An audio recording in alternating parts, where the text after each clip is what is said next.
Hello friend, आज आम गाँव में रामनवमी पालित हो मो तरफ तुमको तुम परिवार को हार्दिक हार्दिक शुभेच्छा शुभकामना।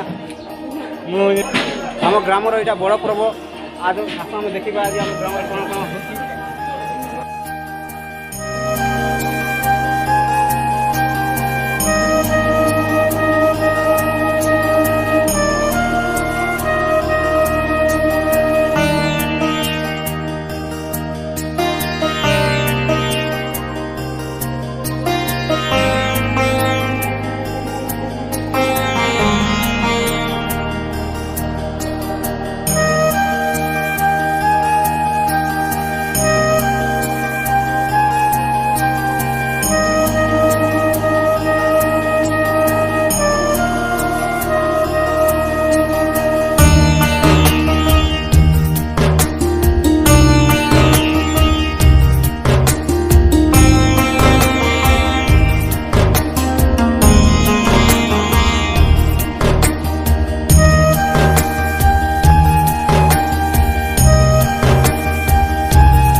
आमर ये भिडियोटी जदि आपको भल लगी था लाइक शेयर कमेंट माध्यम निश्चय जनातु और सब्सक्राइब करने को भूलु।